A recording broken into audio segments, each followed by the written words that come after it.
con todos y con todas. A nombre del magistrado César Ochoa Carvich, director general del Centro de Estudios Constitucionales del Tribunal Constitucional, les damos una cordial bienvenida a la conferencia Régimen Jurídico Constitucional del Teletrabajo en el Perú.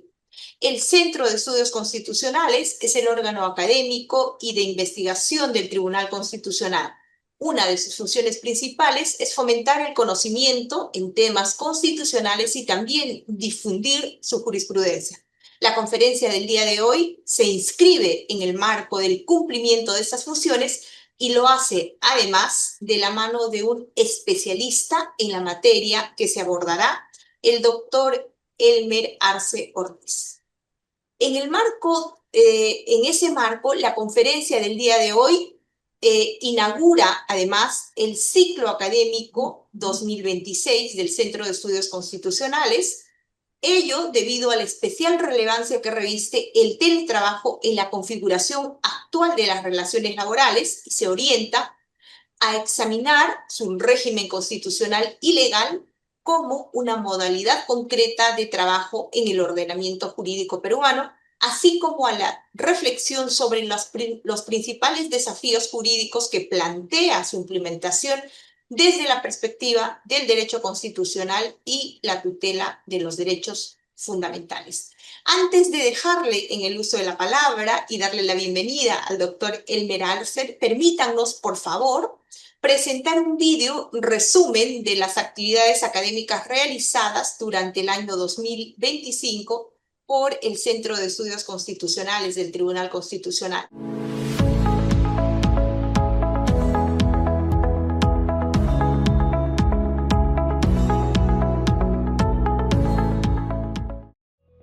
Durante el año 2025, el Centro de Estudios Constitucionales desarrolló una intensa labor académica orientada a la formación y capacitación del personal del Tribunal Constitucional y de la comunidad jurídica en general, a través de las modalidades presencial, virtual y mixta.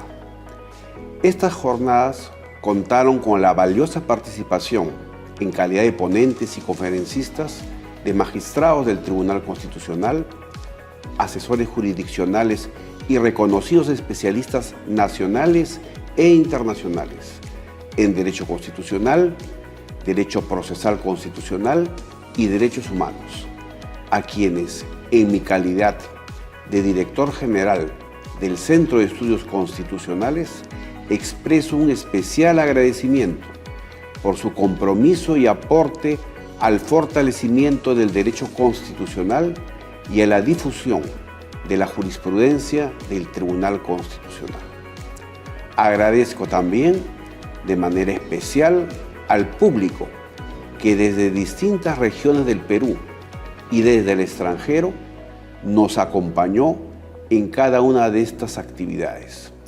Reafirmo mi compromiso, así como el del Centro de Estudios Constitucionales del Tribunal Constitucional, de continuar promoviendo espacios de reflexión académica y les invito cordialmente a seguir participando en nuestras actividades a lo largo del año 2026.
Bien, damos entonces una cordial bienvenida al doctor Elmer Arce Ortiz, que como habíamos señalado, iniciamos el día de hoy el año académico con su conferencia y le agradecemos que haya aceptado la invitación que le cursara en su momento el magistrado César Ochoa Carlich, director general del Centro de Estudios Constitucionales del Tribunal Constitucional.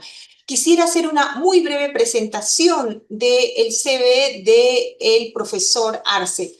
Él es doctor en Derecho por la Universidad de Cádiz, España. Cuenta con estudios postdoctorales en el Instituto Universitario Europeo de Florencia y en la Universidad de Granada, también en la Universidad de Sevilla. Es docente de la Pontificia Universidad Católica del Perú, jefe de Departamento Académico de Derecho de la Pontificia Universidad Católica del Perú y también autor de un importante número de libros y revistas, entre los que destacan temas sobre derecho laboral y teoría del derecho en el Perú y también en el extranjero.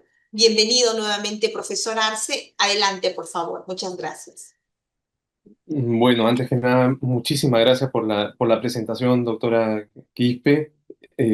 Saludar a todo el público, a los amigos y a las amigas que esta mañana nos están acompañando y, y aprovechar también para agradecer al magistrado César Ochoa, quien fue mi profesor también en la Pontificia Universidad Católica del Perú, porque ahora está haciendo una muy buena labor de difusión del derecho, de reflexión del derecho que tanta falta nos hace hoy en día, desde el Centro de Estudios Constitucionales del Tribunal Constitucional, ¿no? Y creo que eso es muy meritorio.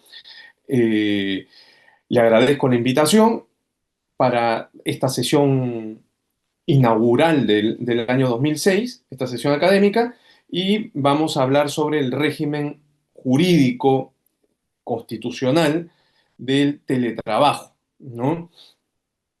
¿Empezamos, doctora Quispe? ¿Sí? Sí, Ya. doctor, adelante, por favor.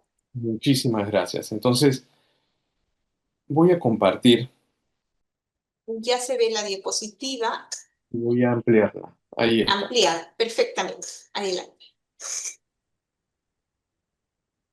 Bueno, eh, saben ustedes que el teletrabajo se comienza lo que antes existía en derecho laboral era básicamente el trabajo a domicilio, ¿no? Que está regulado además en nuestra ley de productividad y competitividad laboral. El teletrabajo dentro de la tipología de trabajo a distancia es un tipo de trabajo laboral más novedoso, más moderno y eventualmente regulado en los últimos tiempos. Digamos que en Sudamérica, en América Latina y en general en el mundo, a partir del 2000 ha comenzado a regularse este fenómeno del teletrabajo y en el Perú tuvimos una primera norma, me parece que el año 2008, y hace muy poco la ley 31.572, que es la que actualmente regula el teletrabajo en el Perú. Me voy a referir a la ley cuando hable de la 31.572 y su reglamento, que también son las dos normas que regulan el teletrabajo hoy en día. Entonces, dicho esto, eh, lo primero que quiero identificar es que el teletrabajo no es ningún contrato distinto del contrato laboral. El teletrabajo es una modalidad contractual como lo reconoce nuestra ley, lo reconoce también el Estatuto de los Trabajadores Español. Una modalidad contractual que se aplica tanto al régimen general como a los regímenes especiales. O sea, yo puedo desarrollar teletrabajo estando regulado por la Ley de Productividad y Competitividad Laboral, o puedo realizar teletrabajo estando regulado por un régimen especial, que podría ser, por ejemplo, el régimen especial de artistas, ¿no? Podría hacer obras de teatro a partir de una relación de teletrabajo. Ahora les voy a explicar en qué consiste este tema del teletrabajo, pero lo primero que quería decirles era se aplica la normativa general o el régimen especial, esa normativa completa, y solamente de manera, en cuanto exista en cuanto exista una contradicción entre la normativa general o la normativa especial y las disposiciones de teletrabajo, se van a aplicar las normas de teletrabajo. ¿Ya? O sea, son, digamos, relaciones jurídicas de normativa general a las que se le aplican disposiciones específicas. No estamos ante un régimen especial. En el régimen especial, digamos, eh, la naturaleza de la prestación de trabajo que se realiza fuera de la legislación general es tal que los artículos de la legislación general no se aplican porque hay un problema de naturaleza, ¿no? O sea, ya me dirán ustedes, por ejemplo, la construcción civil, que tiene un régimen especial, futbolistas profesionales, artistas, trabajadores del hogar, tienen una naturaleza especial. Y por tanto, la legislación laboral no se aplica en toda su amplitud, sino eh, vamos a tener una regulación específica. Y a esa regulación específica la legislación general se aplica supletoriamente. Pero en el caso del teletrabajo no llegamos a eso, no es un régimen especial, eh, ya digo, se constituye por legislación general, ley de productividad o legislación especial, régimen especial, y solamente voy a aplicar normas correctivas cuando la prestación virtual o de teletrabajo me lo especifique y me lo pida. Eso era lo primero que les quería decir, ¿no? Entonces es una modalidad contractual, como la del tiempo parcial. En segundo lugar, los elementos esenciales del contrato, por supuesto que sufren impactos, ¿no? O sea, nosotros sabemos que los elementos esenciales del contrato de trabajo son remuneración, prestación personal de servicio y subordinación, citando al maestro Javier Neves, ¿no? Remuneración, prestación personal de servicio, subordinación. Hay dos de estos elementos esenciales que se han visto mayormente afectados, ¿no? En primer lugar, creo que la prestación de servicios. ¿Por qué? Porque la prestación de servicios, si bien en la regla general del derecho laboral se puede realizar en el lugar, en el centro de trabajo o donde el empleador especifique, en el teletrabajo ocurre algo diferente. Es el trabajador el que decide el lugar de prestación del servicio. Puede ser su domicilio, la gran mayoría de las veces es el domicilio, pero podría el trabajador, el teletrabajador, elegir otro lugar de trabajo. Pero lo que sí tiene que quedar bien claro es que el teletrabajador decide, y así lo dice nuestra ley, ¿ya? Eh, Esto podría terminar siendo un trabajo a domicilio, pero lo que diferencia un trabajo a domicilio del teletrabajo es precisamente eh, la actividad que pongo al servicio.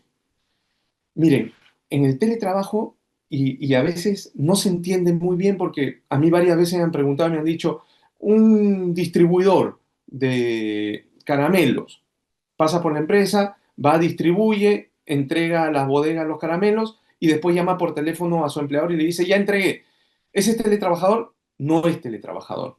No es teletrabajador porque la actividad en el teletrabajo tiene que ser de contenido inmaterial.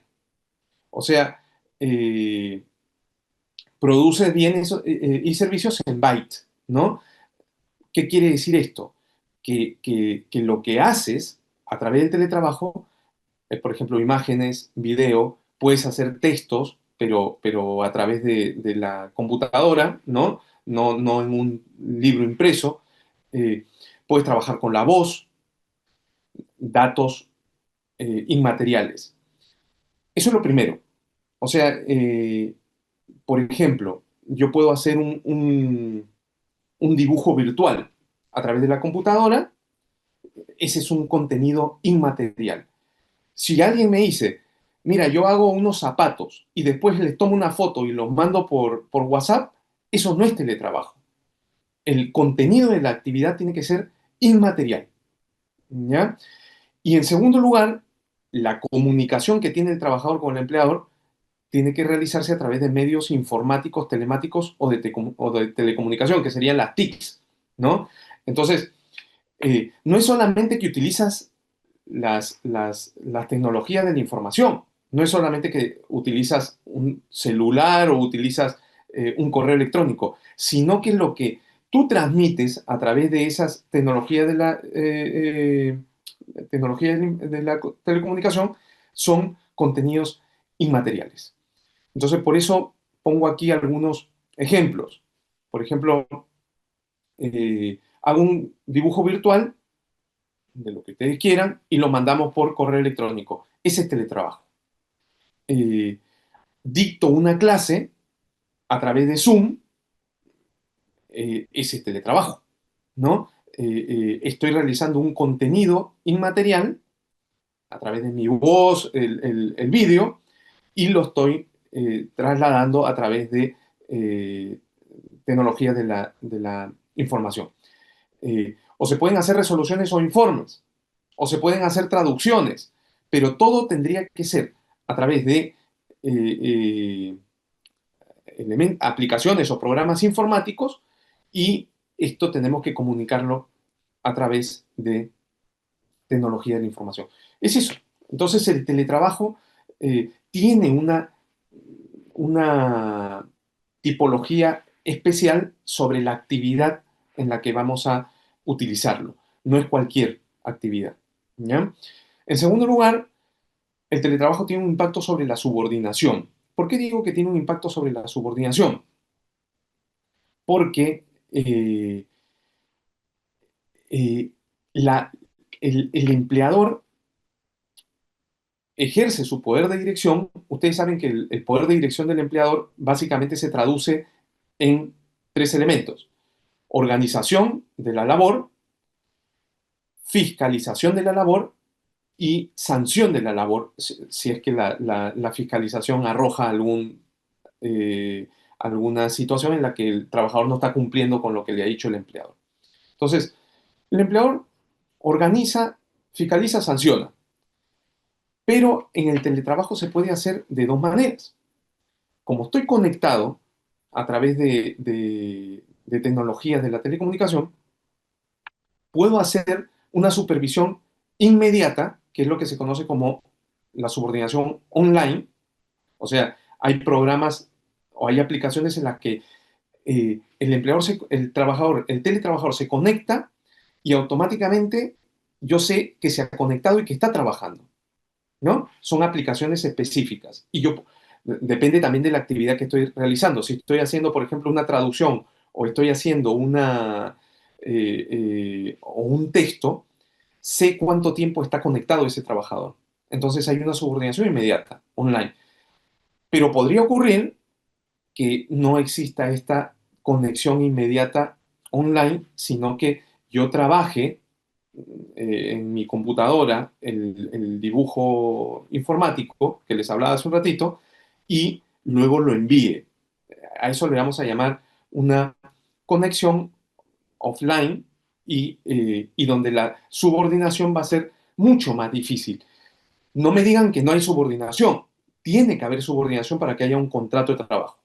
Pero el empleador normalmente va a controlar a través de resultados o de encargos, que también puede ser planteado ustedes saben que en derecho laboral existen los trabajadores no sujetos a fiscalización inmediata, por ejemplo, ¿no? Que serían los trabajadores a domicilio, pero también podría ser un trabajador que trabaja para una empresa repartiendo golosinas en bodegas.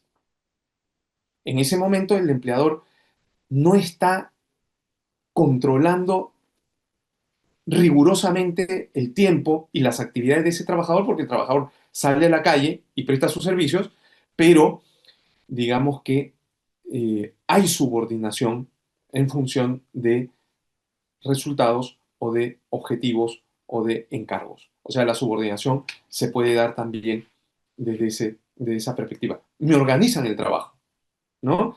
Y lo controlan de esa manera. Creo que esto es lo más pesado del concepto de teletrabajo. Ya les he dicho que nuestra ley es la 31.572 y saben ustedes que desde el año 96 existe un convenio sobre el trabajo a domicilio, así lo llama OIT, es el convenio 177. Y el convenio 177 dice, va a ser trabajo a domicilio lo siguiente. Trabajador labora en su domicilio, en locales escogidos por el trabajador, a cambio de una remuneración, con el fin de elaborar un producto o prestar un servicio conforme a las especificaciones del empleador.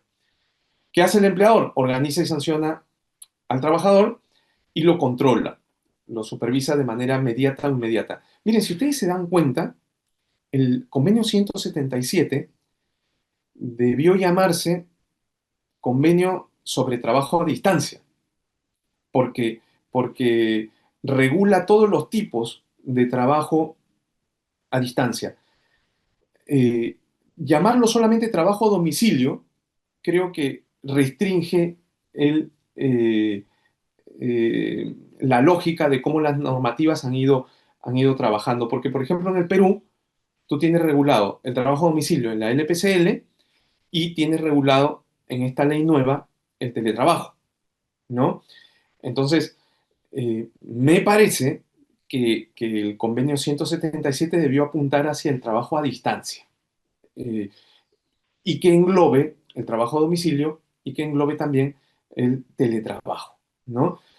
¿Cómo diferenciamos el trabajo a domicilio del teletrabajo? Básicamente en el tipo de actividad. Trabajo a domicilio son normalmente prestaciones eh, de, de confección de bienes o de realización de servicios, ¿no?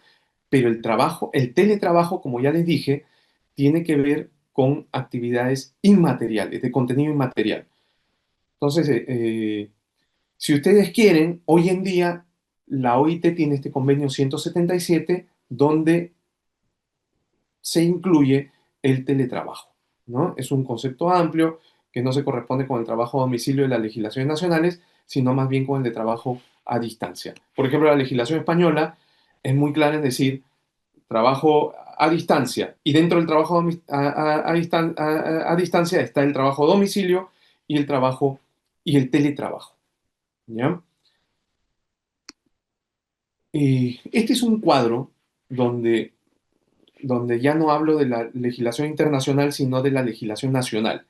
Y hablo básicamente de trabajo, del teletrabajo, trabajo a domicilio, trabajo remoto, para que nos quede bien clara estas tres concepciones. Fíjense, domicilio del trabajador, teletrabajo, o en los lugares que éste decida.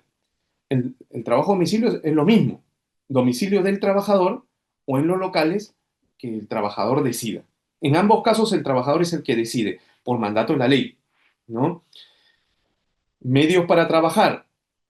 En el teletrabajo, uso de la tecnología de la información y comunicación de modo habitual, porque este es otro tema. Podría darse el caso que unos días de la semana yo trabaje a través de la tecnología de la información y de la comunicación, ¿no? Eso ya hace teletrabajo. Lo que me dice la ley es que tiene que ser de modo habitual, ¿ya? Y el trabajo a domicilio, medios diversos, distinto a tecnología de la información. O podrían ser las tecnologías de la información cuando no es habitual. Y aquí creo que está el corazón del asunto, lo que les venía diciendo. Contenido en la prestación personal, bienes y servicios virtuales, o sea, contenidos inmateriales, que pueden ser con conexión online u offline. Y el trabajo a domicilio, bienes y servicios materiales o físicos. O sea, si yo hago un libro, si yo hago zapatos, si yo corto telas, ese es un trabajo material, físico, ¿no? Y por tanto sería trabajo a domicilio. Contenido de la subordinación. Organiza y sanciona, controla, supervisa de modo inmediato. Y el trabajo a domicilio es organiza y sanciona y controla y supervisa de modo inmediato. Por ejemplo, en Topitop, el otro día escuchaba que Topitop contrataba a varios trabajadores desde su domicilio. Entonces, les daba una máquina de cortar, les daba les daba incluso las telas, ¿no? Yo creo que ahí hay un contrato de trabajo. Topitop creo que lo ve como un contrato de locación de servicios, ¿no? Un contrato de obra civil, pero no puede haber ni un contrato de locación de servicios ni un contrato de obra civil cuando hay subordinación y cuando hay organización de la labor. Entonces, si tú a esa persona en su casa le das material y le das la máquina de cortado, hay un trabajo. Ahora, no será un teletrabajo porque estás haciendo actividades eh, materiales, físicas, ¿no? No estás haciendo contenido inmaterial, pero es un trabajo a domicilio. Y quería cerrar el tema con el trabajo remoto, que fue decretado obligatorio en tiempo de pandemia, y este es distinto. O sea, no es ni teletrabajo ni es el trabajo a domicilio. A veces se confunde trabajo remoto con teletrabajo.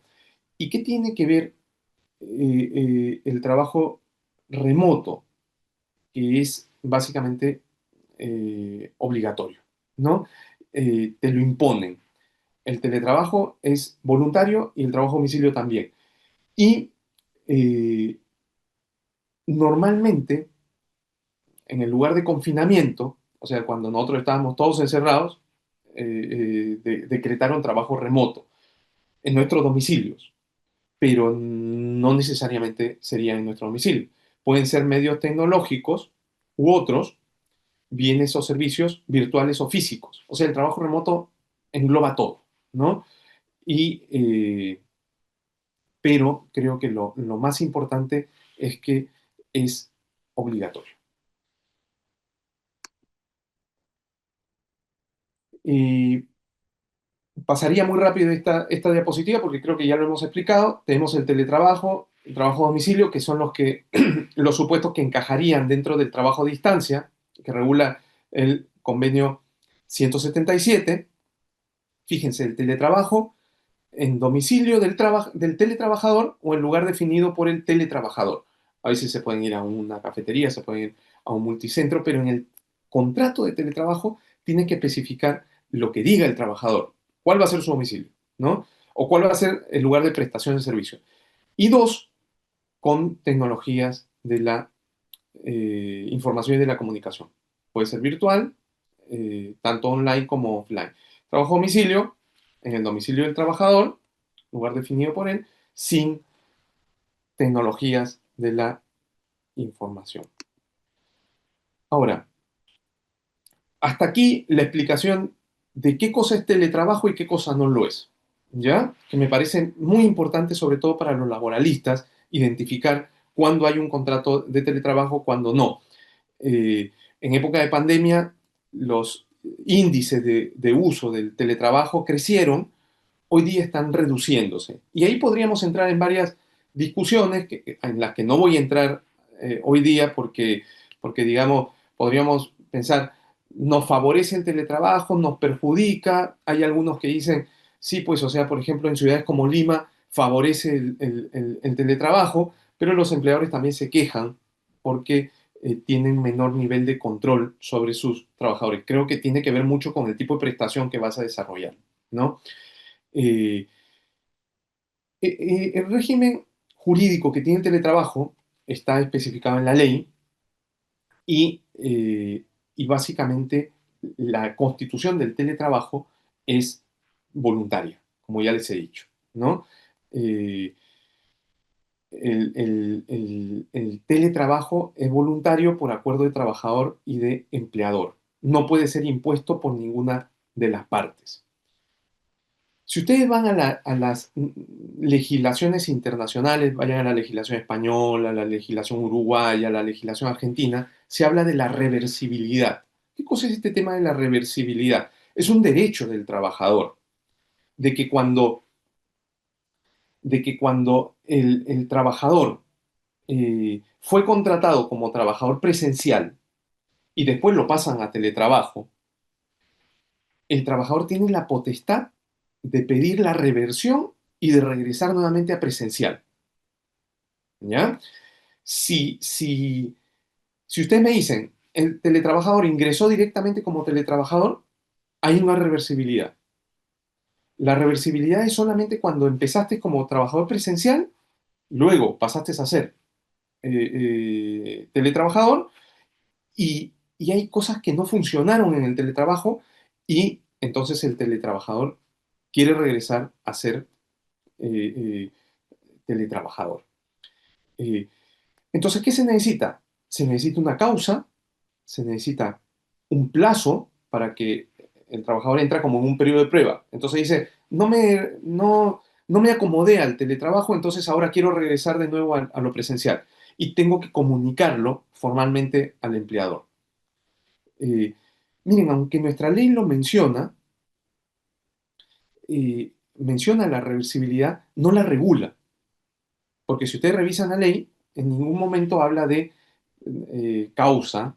O sea, por ejemplo, podría ser una enfermedad del trabajador que quiere regresar a hacer trabajo presencial o que no se ajustó al trabajo de virtual. Y se tiene que dar un plazo, porque tampoco el empleador puede estar en una incertidumbre de estar esperándolo de por vida a ver si se adecua o no al teletrabajo, ¿no? Eh, pero nuestra legislación, curiosamente, no lo ha regulado. ¿Por qué? Porque en el Perú la ley 31.572 no solamente no ha regulado la reversibilidad, sino ha regulado la modificación sustancial, tanto de parte del empleador como la solicitud que puede presentar el teletrabajador. Me explico. Miren, eh, si, si el contrato de teletrabajo ha sido pactado por el trabajador, por el teletrabajador y por el empleador, eso no lo puede deshacer nadie, porque ustedes saben que el acuerdo solamente lo podría modificar o lo podría eventualmente transformar otro acuerdo adicional, ¿no? Otro acuerdo posterior. Esa sería una modificación sustancial a la prestación. Pero ¿qué sucede en nuestra legislación? Que la ley 31.572 permite que el empleador pueda pasar o sea, pueda obligar a un trabajador a pasar de presencial a teletrabajo o de teletrabajo a presencial simplemente notificándolo unos días antes, ¿no? Entonces, se permite la modificación sustancial. Esto ha sido objeto de pronunciamientos del Tribunal Supremo Español, por ejemplo, en la que ha dicho, eh, solamente se puede afectar el contrato de teletrabajo para pasarlo a presencial si hay acuerdo de las partes. Pero en el Perú se permite que el empleador modifique, o sea, pase del presencial al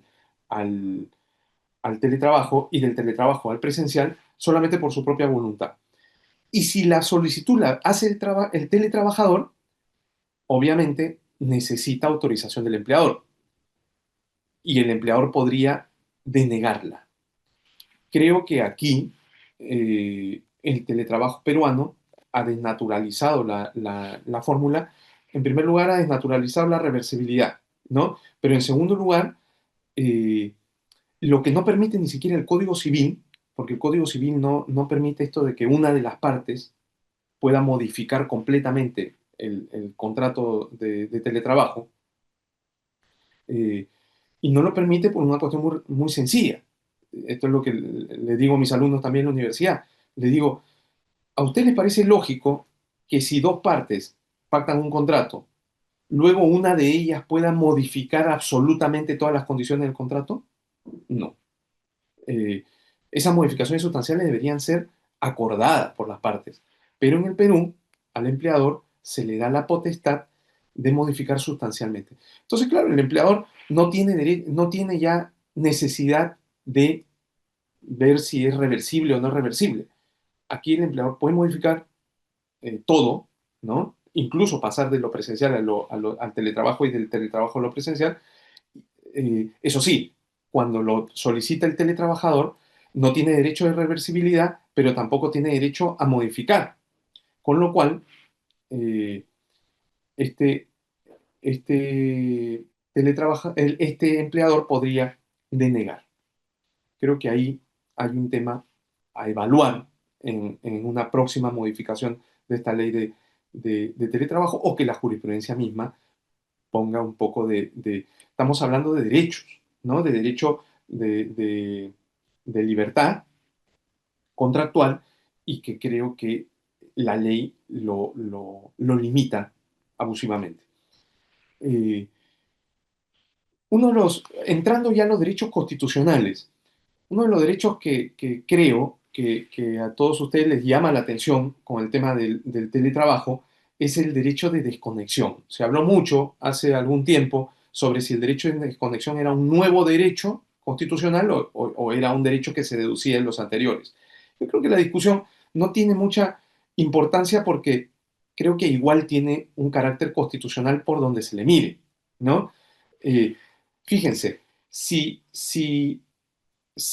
el teletrabajo es un teletrabajo online, o sea, a las 8 horas termina la jornada del teletrabajador, automáticamente tú tienes el derecho de desconexión.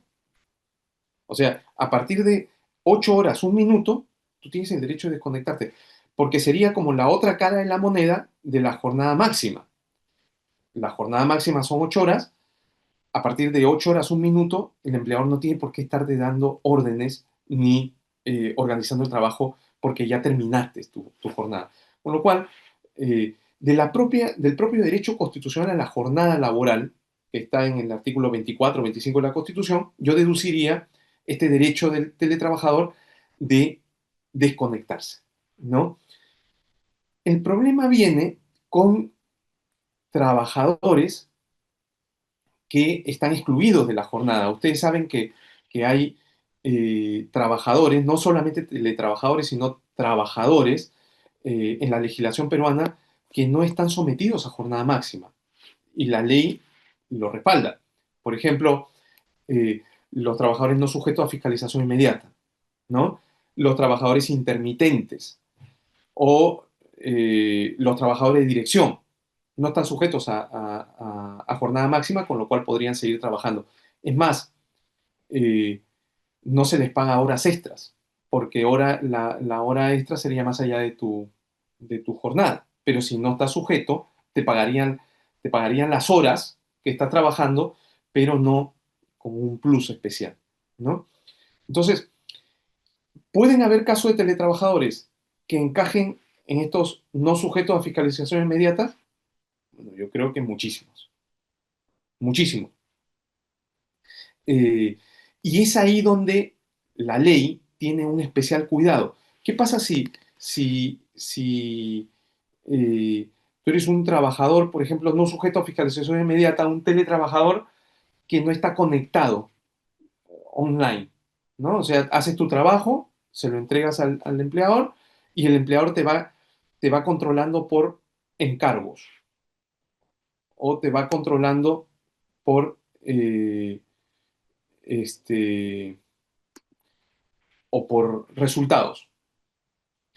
Entonces, ahí es donde la ley dice, un momento, está bien, puede que no tengan una jornada máxima de trabajo, pero necesitan estar desconectados por este derecho de desconexión digital. Y ponen un tope, que son 12 horas, ¿no? Entonces dice, si las jornadas fueran fijas y continuas en el teletrabajo, creo que el derecho de desconexión no aporta nada nuevo. Sin embargo, en el teletrabajo las jornadas son flexibles y no sujetos a jornada máxima. Por esto que les decía de trabajadores no sujetos a fiscalización inmediata o trabajadores intermitentes. Teletrabajador eh, tiene una desconexión de 12 horas. Seguirá teletrabajando después de las 12 horas, pero no estará obligado a contestar. Este es un tema bastante complejo porque ustedes han visto que hay trabajadores que pueden trabajar más de 8 horas, estos intermitentes, los no sujetos a fiscalización inmediata, ¿no? Incluso los trabajadores de dirección. Eh, pero, ¿cómo ejecutan este tema de las 12 horas? O sea, pueden seguir teletrabajando, pero no van a contestarle a su empleador. Y tendrán que definir en qué momento se aplica todas las 12 horas. Miren, si ustedes me apuran con el tema ¿y este es un derecho constitucional? Yo creo que sí. Ya no derivado de la jornada, sino que podríamos deducirlo del artículo 3 de la Constitución. Recuerden ustedes que el artículo 3 de la Constitución habla de los derechos constitucionales que se derivan de la dignidad del ser humano, ¿no? Los, eh, hay derechos que están en la Constitución reconocidos y a los cuales les podemos llamar derechos expresos, y hay otros derechos que se deducen de determinados marcos constitucionales, como son la dignidad del ser humano. Todo derecho que se deduzca de la dignidad del ser humano aterriza en el artículo 3. Con lo cual, el derecho a la desconexión digital entraría por esa vía y se podría deducir de el derecho a la intimidad, el derecho a la salud. Eh, el empleador debería ser sancionado si incumple la obligación de no enviar órdenes, ¿no? O sea, ya ahí debería haber una sanción. Es muy difícil probar, pero en todo caso, no sé, por WhatsApp o por correo electrónico, ¿no? Eh, en cambio, en el Perú, la infracción se da si es que el trabajador se ve obligado a contestar. O sea, el empleador puede darle órdenes, eh, pero mientras el trabajador no responda, no hay infracción, ¿no? Entonces, por eso le digo, creo que aquí lo que deberíamos sancionar es precisamente el que no se envíen órdenes. Por lo menos en Uruguay es así, ¿no? Otro tema, tengo solamente, ya me quedan 4 derechos, ¿no? 4 derechos constitucionales para ver cómo se relacionan con el teletrabajo. El teletrabajo, eh, al ser una modalidad contractual, ha venido a alterar algunos de los elementos esenciales, como ya le dije al comienzo, y ha venido a alterar alguna eficacia de los propios derechos constitucionales. Ahora les voy a explicar por qué. La ley y el reglamento dicen, o sea, parten de fórmulas muy generales, ¿no? En la ley y en el reglamento del teletrabajo peruano. Dicen, los derechos individuales y los derechos colectivos se aplican de manera igual a los trabajadores y a los teletrabajadores. Me parece genial.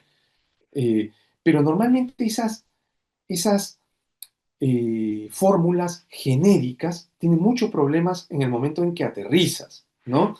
Entonces, eh, queda muy bonito el hecho de que los presenciales tengan los mismos derechos que los teletrabajadores, pero, por ejemplo, habría que pensar en cómo aterrizan los derechos de acceso a la formación y capacitación, porque los presenciales tienen más cercanía con el empleador, los teletrabajadores están a una distancia, ¿no? Entonces, eh, son formaciones y capacitaciones distintas también. Entonces, eh, deberíamos tener cuotas, deberíamos tener porcentajes.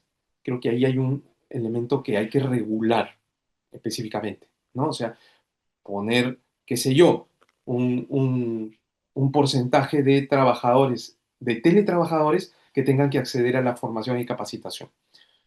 Eh, y en la remuneración, creo que salta otro problema, que ya se los he comentado.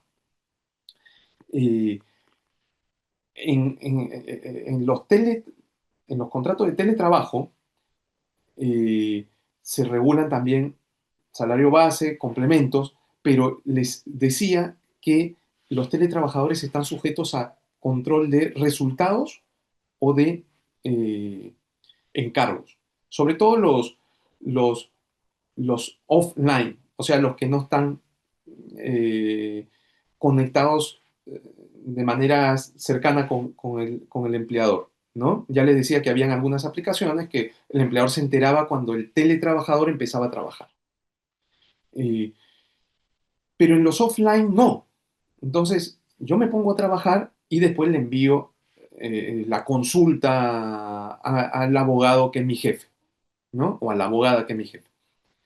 Ese sería un teletrabajo offline. Le pregunto, ¿cómo calcula la remuneración? A través de los encargos y de los resultados.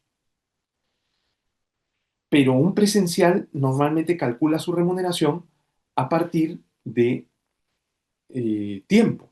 Entonces, ¿por cuántas horas trabajas? Calculas tu remuneración. En cambio, en los offline, como no los estás viendo, lo calculas por otra fórmula, que sería los resultados. Por ejemplo, yo podría pagarle a un diseñador digital por dibujos animados que me haga. Por 5 dibujos animados te voy a pagar esto. Es distinto a pagarle por tiempo. Entonces, la pregunta es, si el teletrabajo opta por cuantificar la remuneración a partir de resultados y los presenciales les calcula la remuneración a partir de tiempo, no hay forma de que puedas establecer un parámetro de comparación, ¿no? Entonces, eh, ahí hay algún tipo de problema en aplicar la igualdad de trato y de oportunidades. Intimidad y teletrabajo. La ley 31.572 proclama la protección de la intimidad, de la privacidad y de la inviolabilidad de las comunicaciones, así como lo escucha. O sea, es bastante tajante, es un artículo genérico, ¿no? Vamos a proteger la intimidad, privacidad, inviolabilidad de las comunicaciones del teletrabajador. Eh, y el reglamento, estamos hablando de un derecho constitucional, o sea, debería estar regulado en la ley, pero el reglamento ha establecido ciertas actuaciones prohibidas para el empleador, ¿no? O sea, por ejemplo, el empleador no puede utilizar la imagen del teletrabajador sin el consentimiento, ¿ya? Eh, el reglamento también dice que los documentos, comunicaciones originadas en el teletrabajo deben ser, no puede tomar cualquier decisión el empleador, decisiones de acceso a estos documentos, el empleador sin que estén autorizadas por el teletrabajador o en su defecto por la autoridad judicial. Y creo que eso viene muy de deducción por la jurisprudencia de nuestro Tribunal Constitucional, ¿no? O sea, nuestro Tribunal Constitucional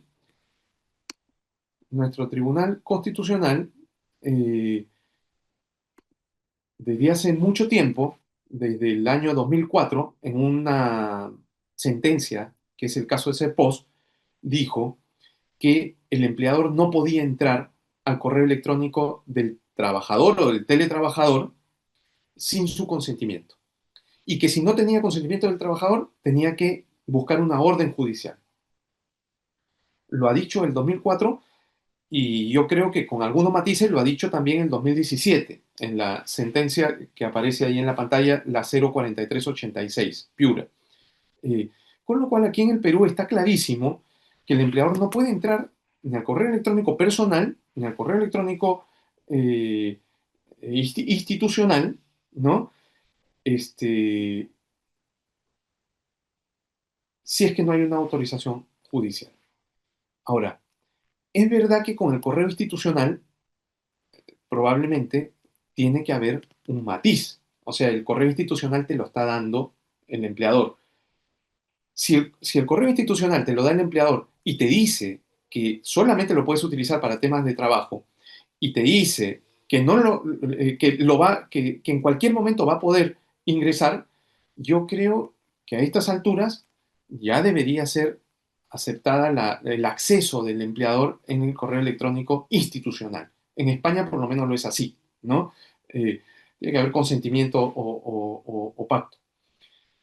Eh, pero, pero en el Perú sí hemos mantenido una línea mucho más protectora del derecho a la intimidad y la privacidad en el correo electrónico de nuestros trabajadores. Eh, por ejemplo, el empleador se podría dar cuenta si el teletrabajador está entrando a revisar durante la jornada otras páginas de Internet. Sí, o sea, eh, es muy difícil vigilarlo, ¿no? Pero en España se ha dicho, tienes que regularlo previamente, ¿no? Eh, pero si no hay regulación previa del empleador, estás tolerando, ¿no? Hay aplicaciones que te podrían permitir darte cuenta de si el trabajador está perdiendo su tiempo en ver otra página de internet y no en cumplir con su trabajo. Pero miren, el derecho a la intimidad comienza a tener una importancia clave en el teletrabajo. Y ahí la construcción de cómo juegan los derechos constitucionales en medio de este tipo de modalidad contractual es importantísima. Así que me parece que lo que viene, el Tribunal Constitucional tiene que seguir aportando líneas y pautas de respeto de la intimidad de los teletrabajadores. Hoy día se discute, por ejemplo, el tema este de la geolocalización, ¿no? Que podrían ser los teletrabajadores también.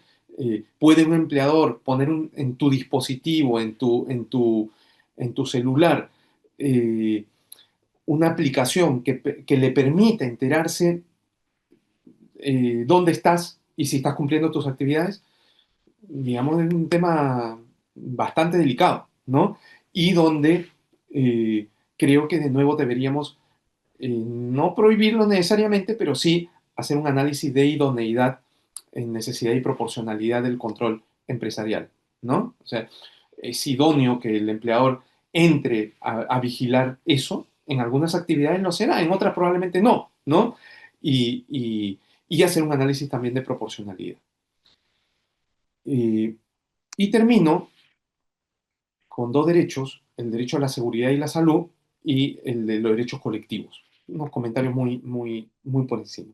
Mire, eh, una cosa es que el empleador haga el análisis de riesgos del puesto del teletrabajador, porque ustedes saben que las normas de seguridad y salud en el trabajo obligan al empleador a hacer un análisis de riesgos, este, y que siempre es una obligación. Y otra cosa es quién es el responsable por la seguridad y salud del teletrabajador. Aquí me he equivocado. No es empleador, sino es teletrabajador. Eh, no. Eh, claro, el responsable de la seguridad y salud del teletrabajador siempre va a ser el empleador, ¿no? Esto sucede en Argentina, Paraguay, Perú, España, Costa Rica. Si el empleador no toma las medidas adecuadas, va a ser responsable por la seguridad en el trabajo y durante la jornada, ¿no? Pero esto es muy distinto a hacer un análisis de riesgos. Ya les decía, la ley 31.572 en el Perú obliga al empleador, pero permite que por común acuerdo se pueda pactar una autoevaluación de riesgos por parte del teletrabajador. Entonces, ¿qué quiere decir? Que ya no hace la evaluación el empleador, sino la puede hacer el teletrabajador, lo cual puede tener mayores problemas, ¿no? Pero eso sí, aunque haga la autoevaluación el trabajador o el teletrabajador, no exime de responsabilidad al empleador por algún problema. O sea, por ejemplo, el trabajador hizo la autoevaluación sobre su pantalla. Bueno, o sea, tendrías que tener conocimientos médicos para saber si esa pantalla te va a tener un efecto sobre tu salud, ¿no? Pero digamos que lo hace el teletrabajador.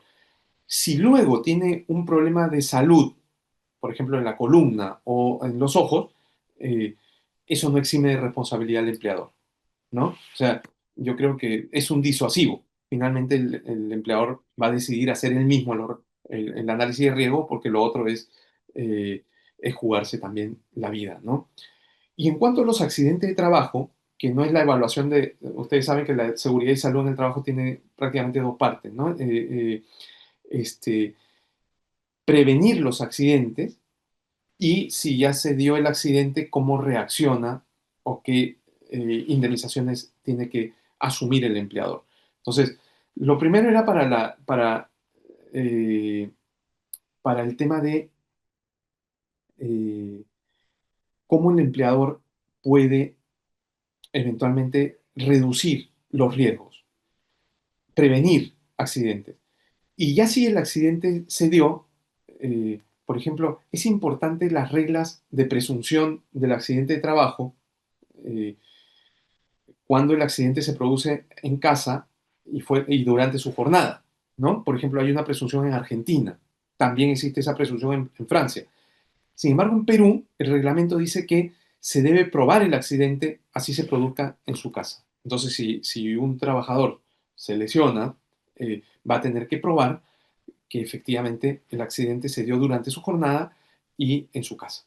Eh, Cosa muy difícil de establecer una prueba, ¿no? Pero que tiene que ver para el pago de las indemnizaciones cuando se da un accidente.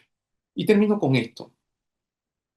Los derechos colectivos. Claro, alguien podría decir, bueno, los trabajadores tienen sus derechos colectivos completos y no hay restricción.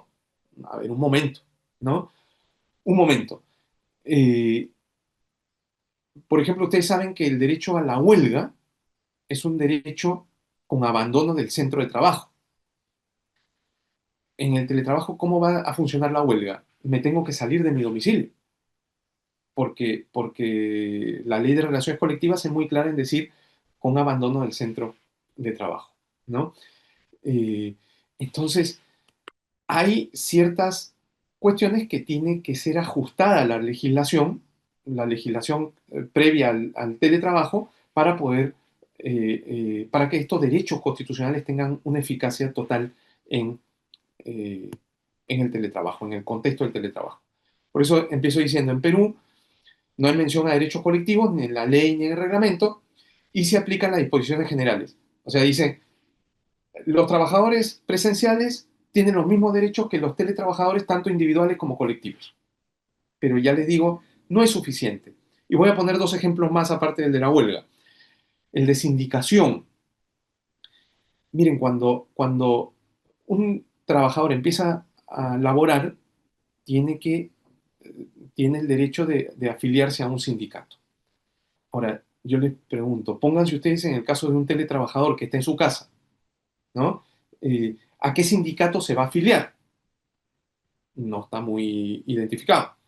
Eh, pero, por ejemplo, en Argentina se ha dicho que el trabajador eh, tiene que ser anexado a una unidad o a un centro de trabajo de la empresa. Y al ser anexado al centro de trabajo, por ejemplo, yo trabajo en mi domicilio como teletrabajador, pero sé que hay un centro de trabajo de la empresa en Pueblo Libre, entonces me anexan a, a ese distrito, a ese centro de trabajo de ese distrito. Y yo me puedo afiliar a ese sindicato. Es muy difícil hablar de sindicato de teletrabajadores, además porque los teletrabajadores normalmente no se conocen, ¿no? Están desperdigados. Eh, en Chile, por ejemplo, hay un deber de información de nuevos sindicatos eh, en los 10 días siguientes a la contratación de los teletrabajadores, para que haya, eh, o sea, sepan los teletrabajadores si se quieren afiliar a un sindicato o no.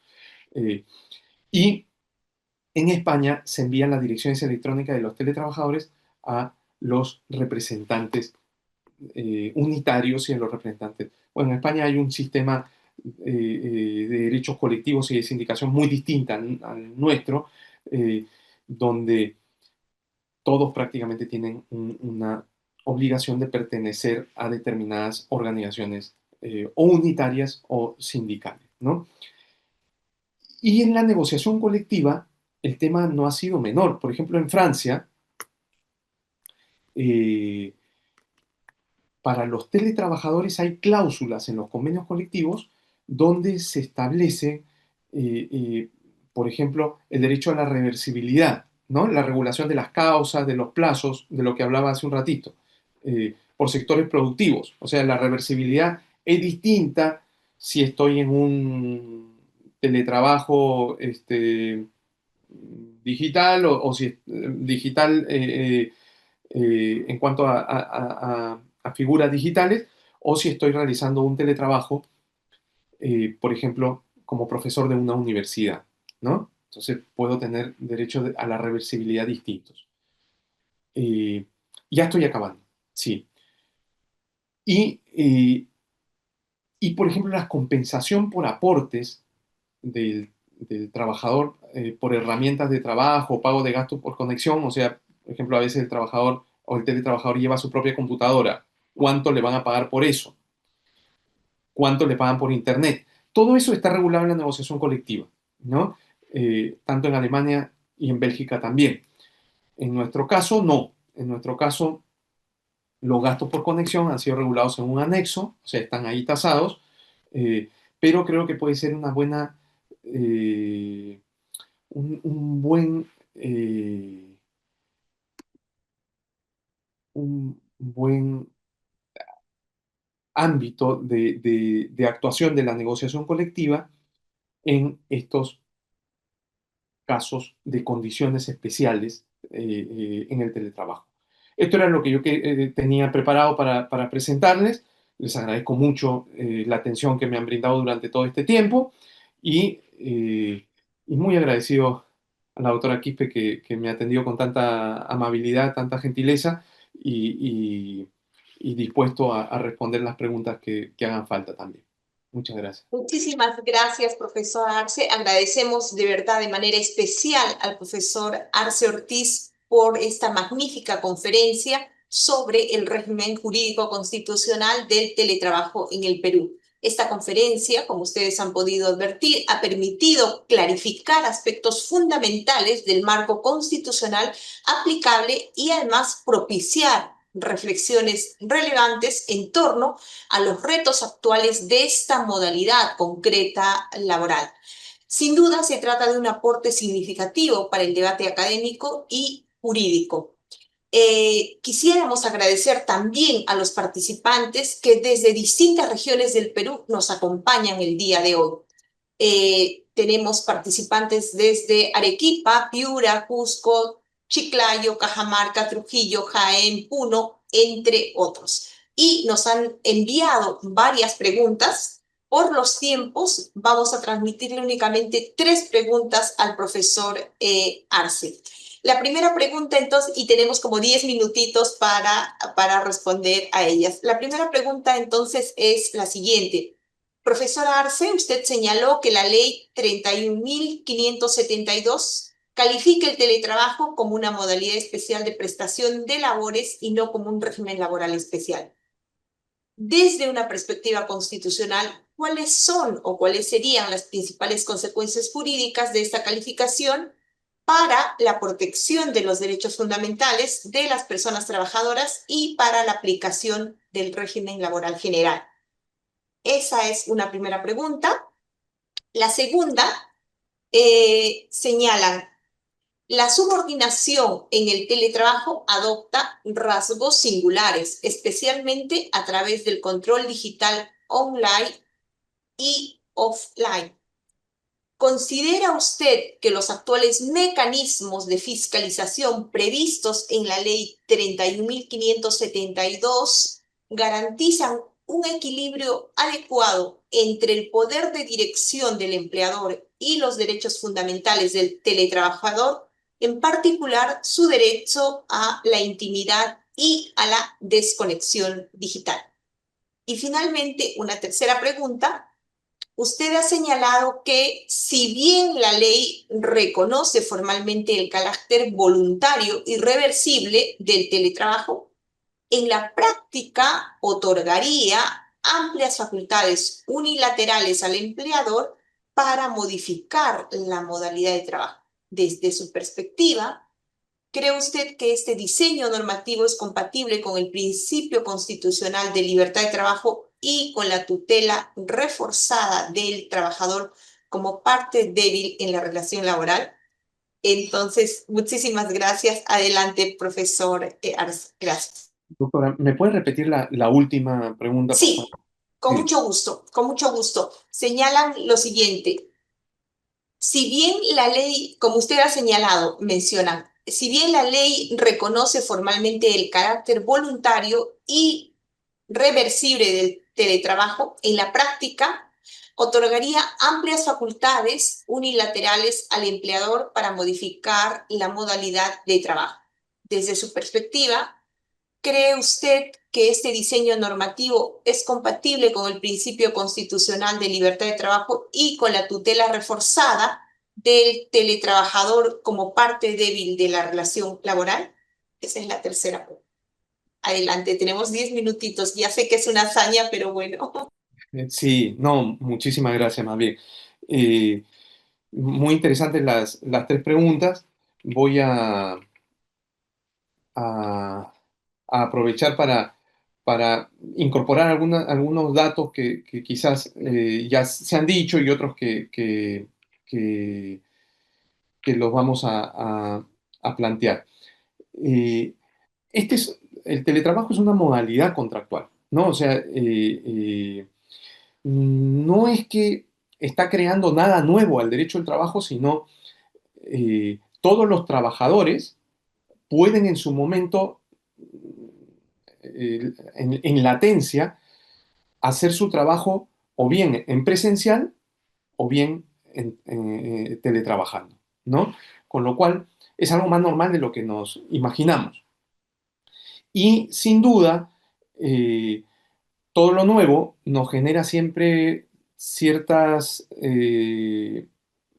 dudas, ¿no? Porque, claro, en el caso del teletrabajo, la prestación se realiza desde el domicilio del teletrabajador. Entonces, eh, ahí podemos pensar que quizás el empleador no respeta los derechos constitucionales porque no llega a la inspección, ¿no?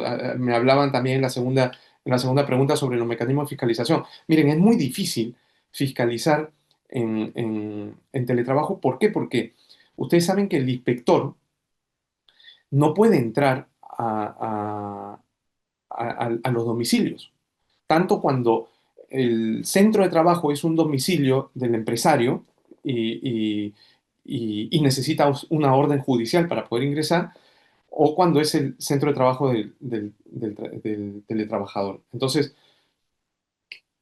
claro, ahí podríamos ayudarnos de algunas eh, presunciones, ¿no? Pero, pero digamos que tendríamos que tener la autorización del teletrabajador de que nos haga pasar a su casa, a los inspectores, para poder evaluar, lo cual es más complicado. No es como en un centro de trabajo, una empresa, donde el inspector, solamente presentando su carnet de inspector, puede pasar en cualquier hora del día o de la noche, ¿no? Entonces ahí hay una primera dificultad.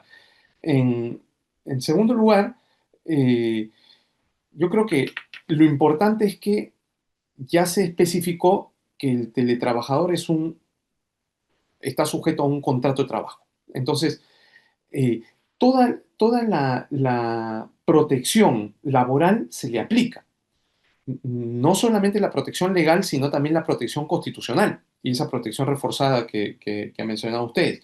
Con lo cual, todos los derechos constitucionales tendrían que eh, tener eficacia.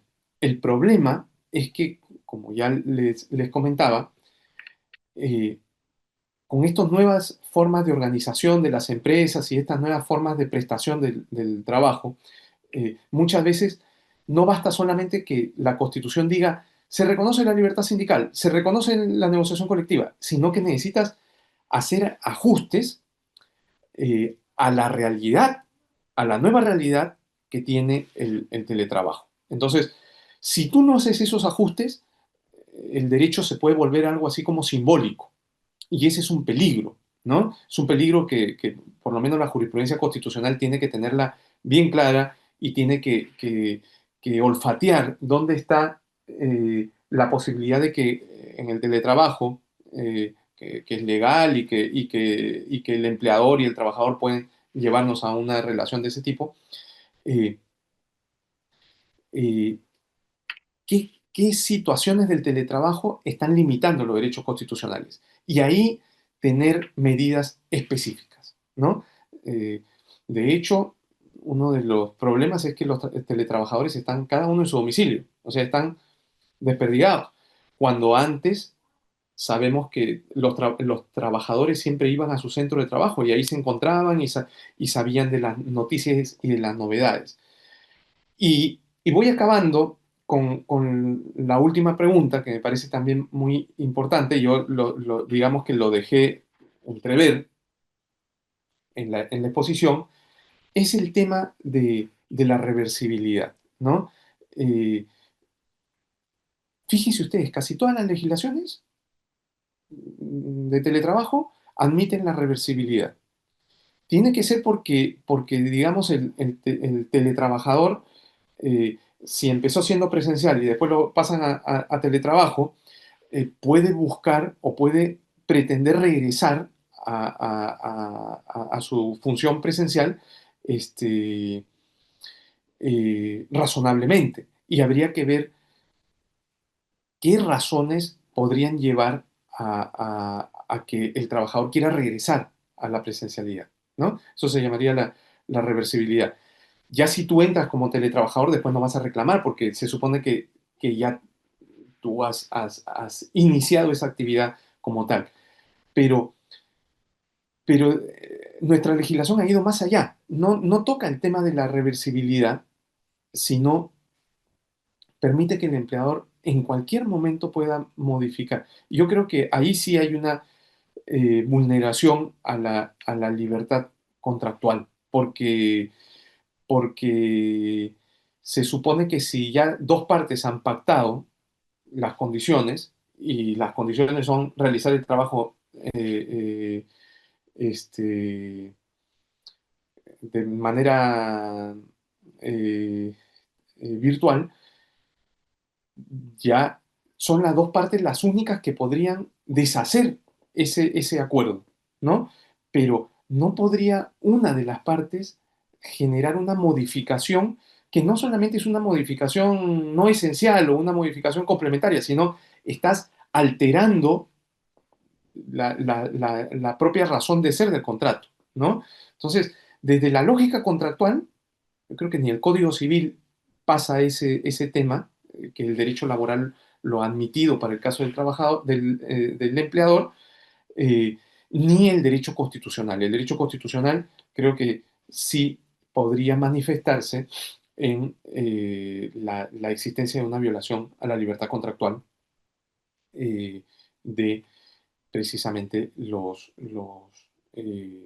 teletrabajadores en este caso, ¿no? Eso sería. Muchísimas gracias, doctora. Muchísimas gracias, profesor Arce, por responder a las preguntas. Nos hemos quedado con ganas de seguir escuchándole y eso es muy, muy positivo. Como habíamos señalado, una de las funciones principales del Centro de Estudios Constitucionales es fomentar el conocimiento en temas constitucionales. Con la magnífica conferencia del profesor Arce el día de hoy, cumplimos plenamente este objetivo, por lo cual le reiteramos nuestro especial agradecimiento y comprometerle también que vamos a seguir invitándole y poder contar con su presencia y conocimientos. Antes de concluir la conferencia, quisiéramos reiterar también nuestro agradecimiento a todas las personas que nos acompañan. El equipo SEC me pide indicarles que no olviden registrar su asistencia que se está pasando ahora en el chat de el Zoom, y también invitarles de manera especial a nuestras próximas conferencias. El día 22 tenemos en esta misma línea una conferencia presencial, Democracia, Derecho e Inteligencia Artificial, el 22 de enero a las 6 de la tarde en el Tribunal Constitucional. Ya no tenemos vacantes bajo la modalidad presencial, los cupos se han cerrado ya hace varios días, pero sí todavía tenemos vacantes en la modalidad virtual. También invitarles a la Conferencia Internacional Principio de Igualdad y No Discriminación en la Jurisprudencia del Tribunal Constitucional chileno, que será impartida por la ministra del Tribunal Constitucional chileno, Catalina Lagos, y también invitarlos a una conferencia, un conversatorio constitucional importantísimo como la maternidad subrogada en el Perú, que se realizará el día 29 de enero a las 11:30 bajo la modalidad virtual y contará con la participación de la doctora Paula Ciberino y la doctora Susana Mosquera. De este modo, entonces, le reiteramos nuestro agradecimiento al profesor Arce y concluimos esta conferencia. Si usted quisiera decir algunas palabras, profesor Arce, para cerrar, muchas gracias. Adelante. Bueno, agradecerle al Centro de Estudios Constitucionales en la persona de usted, doctora Quispe, y también el magistrado César Ochoa.